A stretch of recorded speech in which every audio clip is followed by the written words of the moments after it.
Hi, everyone, and welcome to my second interview with fascinating humans. Today, I have the lovely Lorraine Brooks with me. Hi, Jackie. Lorraine. Hi, Jackie. How are you? I'm good, thank you. And Lorraine is a really, really, really fascinating human. I mean, y'all already know how I feel. I feel all humans are fascinating, but Lorraine has quite a story to tell and quite a life that she's lived. I think we're just gonna start with like quick introductions. Lorraine, if you want to introduce yourself, like generally speaking, whatever information you want to share with the world. I always am tongue-tied when I have to introduce myself because I never know really where to begin or Hmm. where to end. But my name is Lorraine Brooks, and you and I met each other because we both have an interest in acting. Mm. So we're relatively new friends, but I am originally from New York City, born and raised. My parents were both immigrants. My father was from Jamaica. My mother was from Canada with Caribbean roots. Hmm. And I grew up in New York City. Went to high school in New York City. I went to a specialized art school, art and design, where I studied animation and cartooning and Oh. commercial art. And from there, I went in a completely different direction and didn't do anything with my art at all. I ended up studying communications and linguistics at City University of New York. And then after that, went in a completely different direction again and ended up getting a master's degree in public health with a specialization in addictive diseases and chemical dependency. I've been a New York City auxiliary police officer. I've been a teacher. I've been a student a lot. Hmm. I've been an actress. And now I'm starting to do some directing. So that's how you and I kind of hooked up through acting and directing. And now I live here in Maryland, and I'm very happy. I didn't think that I would be happy outside New York, but I am. And but I'm still a New Yorker at heart. Forever. Everything that happens in New York is near and dear to my heart. So I keep track of all the stuff going on in New York. But you know what? There came a time when New York became a little bit too much in a lot of ways. It's expensive, it's crowded, it's, noisy, it's all the things Mm. that you love when you're 30, and when you're 60, not so much. So I'm very glad that I'm here now, and I'm glad that you and I got a chance to meet and get to know each other. This has been a wonderful experience for me. Absolutely. Same here. What do you think has been your favorite profession in life? My favorite profession, wow. Yeah. Um, excuse me. I would have to say, I would have to say the work that I do, the mental health counseling and work that I do. Mm. I find, and I'm only semi-retired. I said I was going to retire, but I really didn't retire. So I still see clients and I still have a caseload. And I think the reason is because, like you, I find human beings fascinating. I like to know how they think. I Mm. like to know what makes people tick, what makes them do the things they do. How they interpret their own behaviors, what it means to them. And so to deal with people who have various addictions or compulsions, to me is really the core of what makes people tick, Mm.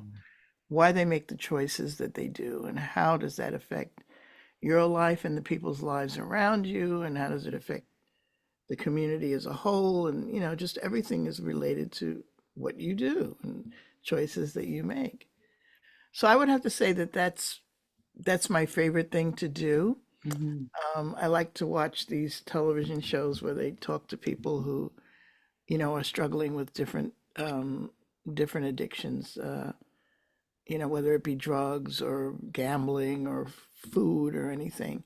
Mhm.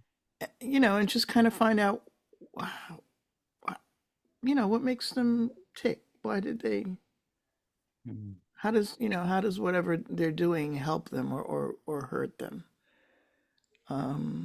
So yeah, I'd have to say that counseling is my favorite thing to do. Not easy. Yeah. It's not easy, but it's rewarding and it's interesting, and you get a chance to genuinely help people and help them understand themselves better. Yeah. What has been one of your more frustrating experiences with counseling? Frustrating. Mhm. Well, I guess there are two ways I can answer that. One is I had to learn, and I think one has to learn not to get too involved with your clients Mm. emotionally, Yeah. because people will tell you stories, and people have stories and have experiences that really are quite difficult. Things that make you sad, things that might trigger something in you that you didn't even realize you felt a certain way about. So I think I don't know if I'd use the word frustrating, but I think you have to learn to separate yourself and distance yourself a little bit from your clients so that you don't take on their issues, because it's easy to do that, especially if you're an empath like me. I feel things that other people are going through, right? And I Mhm. and I try to put myself in the position of things that other people are going through. I think that's why I'm a good director, because I can understand how somebody feels, in that particular situation or projecting that particular thing. Mm. So, yeah, I think that's can be frustrating, but it's difficult. The other way I can answer that question is a professor many years ago once told me you have to use the rule of thirds when you deal with people. Mhm. One third of the people that you deal with are going to get better no matter what you do. Mhm. One third of the people that you deal with are not going to get better no matter what you do. Mhm. And the other third are the people that you can really kind of make a difference with. And your job is to figure out which third you're dealing with. Very deep. Yeah. And so it can be frustrating if you're dealing with the third that's not going to get better no matter what you do. Uh-huh. And there are those people, that no matter what you do, no matter what you say, no matter how logical you are, no matter how you present it, no matter how much sense it makes, no matter what, and no matter how much they agree with you, they're still not going to do it, Right. right? So yeah, that can be kind of frustrating. But all in all, I've enjoyed what I do.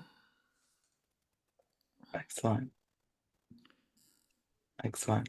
And what has been one of the more rewarding session or experiences that you've had as a mental health worker? I think working with survivors of 9/11, Mm. um, doing counseling with people who worked at Ground Zero and also people who were there that day, excuse me, who worked in the area, who witnessed, the event firsthand. Mhm. Um, Rewarding to work with them because of the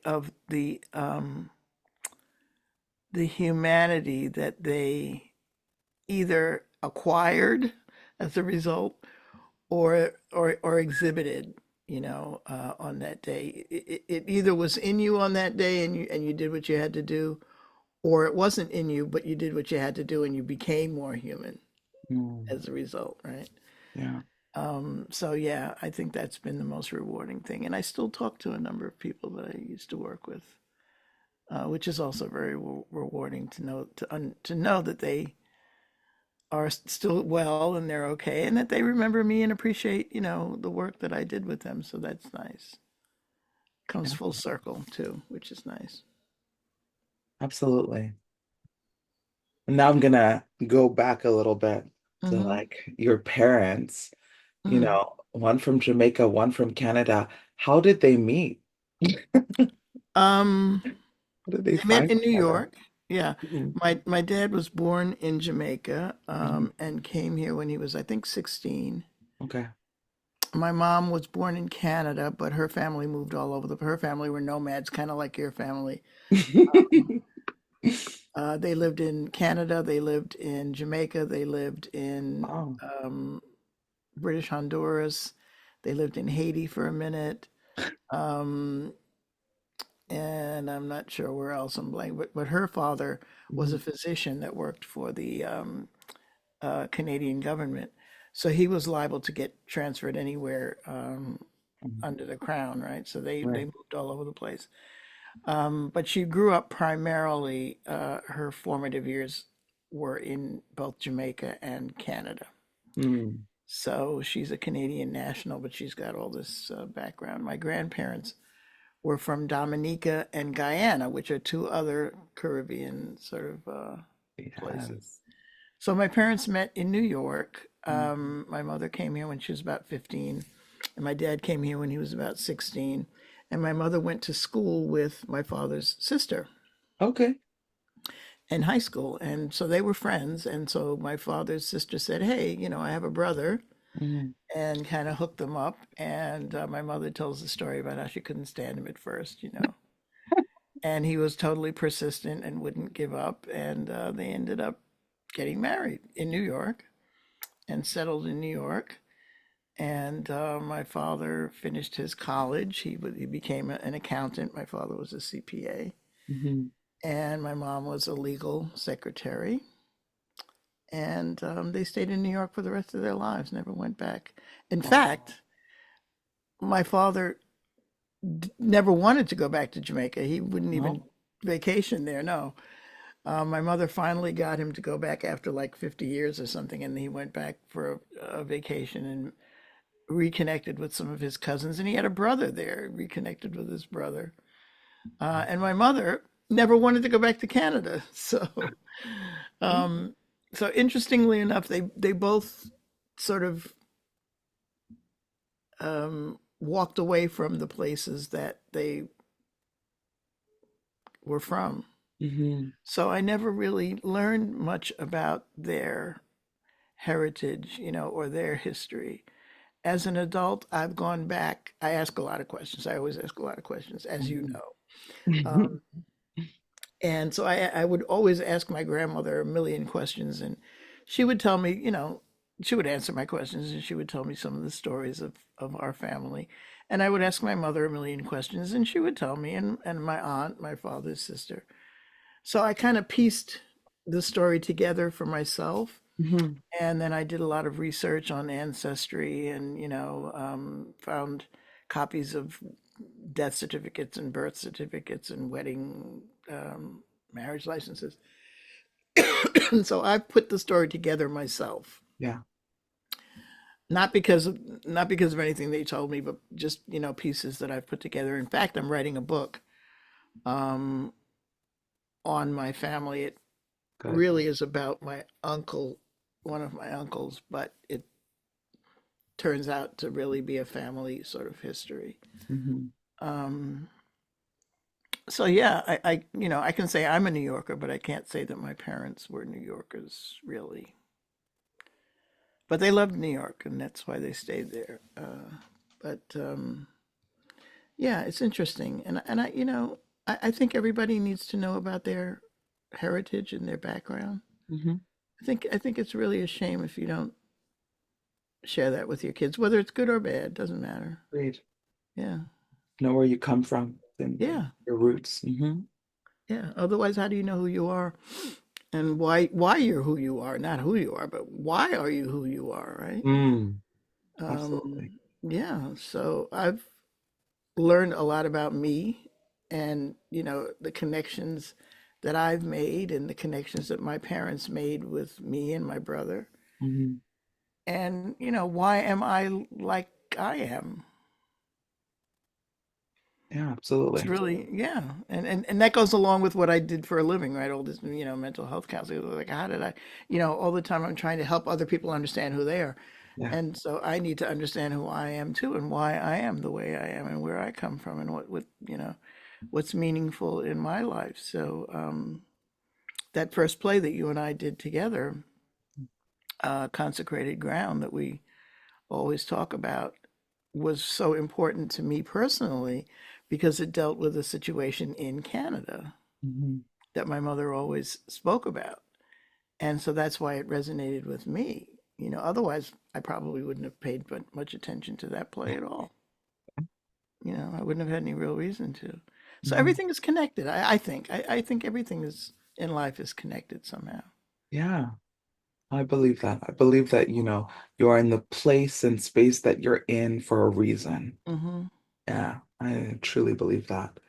And speaking of, plays that you've directed, and how do you choose a play or a story? Like what attracts you to want to direct a particular show?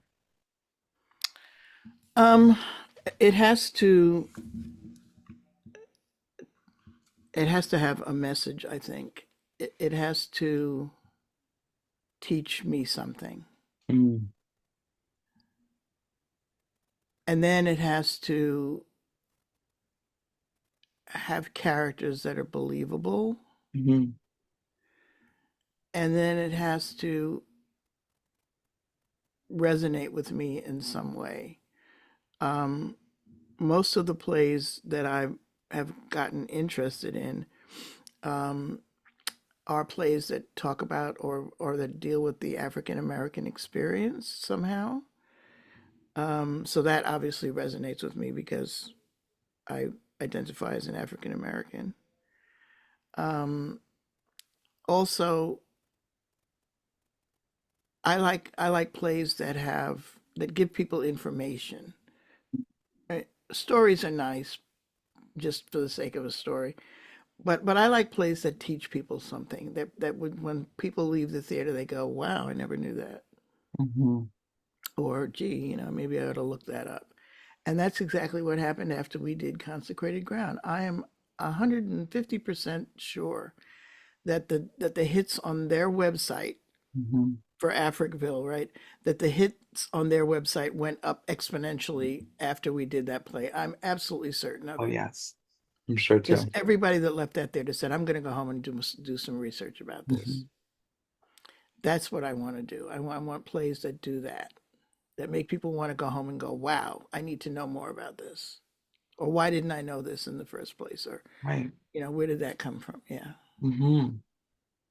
Yeah, and it's so important, especially in this country, in the United States, where so much of the history of African American people, especially the triumphs, as well as some of the horrible things that have occurred, have been erased or are not being shared for whatever reason because they don't want you to know who you are and where you come from. Um, it's so important to share those with people so that they know, hey, this is where this comes from. These are Mm-hmm. the reasons why, they act in this way or they feel this way. And I personally feel like I've gotten to understand Black people in the US so much more as an adult than when I was a kid or teenager growing up here. I'm Senegalese American myself, born in Senegal, lived all over, and didn't really completely understand and definitely didn't identify with the Black people in this country. Um, but now I have so much empathy and compassion, knowing so much of the history. Mm-hmm. And yes, but on both sides, Mhm. to know the history as an African person of African descent, Mhm. and also even if you're not, Yeah. to understand, like you say, why people feel the way that they feel. There's a reason why Black people in this country don't trust the healthcare system. Hmm. Hello, it Yeah. didn't just fall out of the sky. It's not just people are not stupid. They're not paranoid. They're not, there's a reason why. There's a background. And there are stories that have been shared generationally, Mhm. unfortunately, generationally, of, horrible things that have been done to African Americans by the healthcare system Mhm. that we're supposed to trust and that we're supposed to go to when we have a problem. Right. Same thing with the law enforcement, same thing with, politics, everything. Yeah. And so if you understand that if you can understand it without getting bitter, and that's not so easy, No. right? If you can really kind of, take a step back and learn it and see it and understand it, and then try and either do something about it or spread the information so other people know about it Mm. without getting bitter, um, is a tall order. But that's what I try to do. I try to just put it out there. You're not saying it's good or bad, or you should or shouldn't, or it is, or here's the information, and you do with it what you feel that you need to do with it. And when people walked out of that, both Consecrated Ground and Miss Evers' Boys, when Mm. people walked out of that theater, they left, I think, saying, wow, now I get it, or now it makes sense, or now, that's why my mother said this, or that's why my parents behaved that way, or that's why this system isn't working, or, that's why we need to do something about that. Yeah. And it's really hard to understand African American people because of that, because we don't have the information, because we don't talk about it, because we're not taught it, because, you know, and not only that, but some people don't want to know. They're like, okay, la la la, it's 2024, so leave me alone. I don't care what happened 100 years ago. But no, no, you have to at least understand or know. It might not change the way you do things today, but gee, but that's a whole nother topic, isn't it? The misinformation and the assumptions that we make about everybody, Mm. including ourselves, Yeah. you know. And how, I think I'm sure I've told you this. I had my DNA done at some point just out of curiosity. Mhm. And my DNA says that I'm only 36% sub-Saharan African, 64% European. And I said to my mother, when I got my DNA back, and I'm like, and I said it as a joke, but it's really not a joke. 64, if you're 64% something, first of all, who made up these rules? That's the first thing. Who made up the rule that who gets to be quote unquote black and who doesn't? Okay, why is that even a rule? But that's beside the point. Or maybe not. Maybe that is the point. Who makes up these rules and who decides what group you should belong to? Because whatever group somebody decides that you should belong to really dictates how you're treated and the trajectory in many ways of your life. Yeah. Now, if my DNA says that I'm 64% European, why am I not considered European? That's two-thirds. That's way more than half. Mhm. So why am I not considered European? I'm not saying I want to be considered European. I'm just saying who makes up that rule that I have to identify with the 30% rather than the 60 or 70%. Who made up that rule? And how does that rule affect me? Mhm. Right? Yeah. I identify as an African American. I don't have an issue with that. I don't want to be anything other than that. But why is that something that I have to be or that I'm told I am? Mm. You know, and that really affects everything that happens in your life, where you live, Yeah. where you go to school, the kinds of jobs you can get, Mhm. how people see you, how they interpret your behaviors. How many people, and I'm sure you've experienced this too, that you talk to on the telephone and then you see them in person, like, I didn't know you were black. Mhm. I'm sure you get that. All the time. Yeah, I get it all the time. Mhm. What does that mean? How, how did you assume that and not something else? Mhm. You know, and that assumption had you never met me in person, that assumption might have taken a whole different direction. Having met me in person, that assumption might take a whole different direction, Right. right? And who gets to make that up? Who gets to decide that? Mm-hmm. Not me, so that's another conversation we could have, I'm sure, for another 2 hours. I'm Um, sure. but anyway, getting back to the point of your question, I like plays that speak to the African American experience because I think we need more information. I think we need more background. I Hmm. think we need more dialogue. I think we need more everything. Yeah. And we're the only ones who can do it. Mm. Amen. Yep. Yeah. And for our last question, just for today, we will have a follow-up. I know we will have multiple of these conversations because there's so much to learn, so much to talk about. But what is one memory that really sticks out in your brain and that you cherish? That I cherish. Ooh, Hmm. Yeah. wow, cherish. That's a big word. Um, mm, it's not a specific memory, but it's the memory of my grandmother. Okay. My grandmother, who was a real Victorian lady, always dressed to the nines, always hair coiffed perfectly. Um, okay, there is one memory I think I cherish. Um, my uncle lived in England, her son lived in England for many years, and I had never met him. And one night I was home with my grandmother. It was just the two of us. My parents had gone out somewhere. And my grandmother was also an amputee. So somebody had to be with her all the time. Okay. And I was home with her this particular evening, and I had gotten her ready for bed, which was, a bit of a thing because, it involved a lot of stuff with her being an amputee and taking, getting her nightgown on and getting her bathed and everything. Put her to bed. Okay. And I'm watching TV. It's about, I don't know, 11:30, 12 o'clock at night.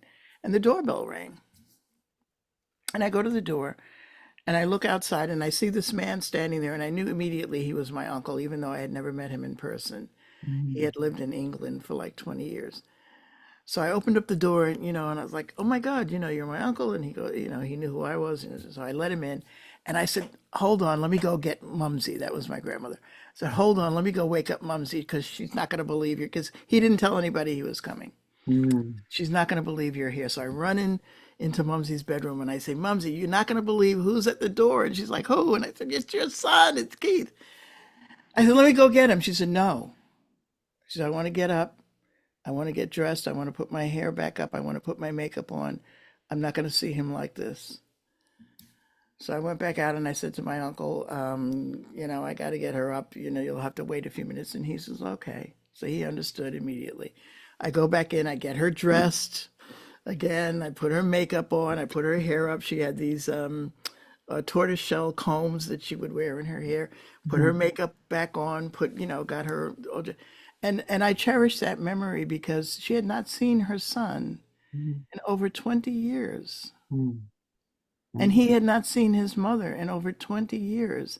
And she would not see him until she was presentable or until how she, perceived herself to be presentable. Mhm. After 20 years, I'd have been running down the hallway, this is my son. I haven't seen him. I don't care what I look like, right? Right. No, she wouldn't see him until she was okay with him seeing her. Mm. And I never forgot that. It's why to this day I always have earrings on. I always have lipstick on. I always get my nails done no matter how I feel, Mhm. no matter where I'm going, no matter who's around. I'm like, no, I got to get my nails done. Nope, got to put my earrings on. Nope, I'm not going out without lipstick. And it's because of Mumsy. Mm. So yeah, I guess that's the memory that I cherish most. That you always have to put your best foot forward, no matter what the circumstances are. Mm. Excellent. Wow. Yeah. We're at the end of our interview for today. But thank you so, so, so much, Thank you, Lorraine. Jackie. This was a pleasure. Thank you. Of course. Thank you for talking to me. And like I said, I know we will talk some more and have Yes, we will. many more interviews in the future about your fascinating self and your life. And thank you all for watching and for listening. If you have any questions for Lorraine, please put it in the comments below. And I hope to catch you at our next fascinating interview with a fascinating human. Bye. Namaste.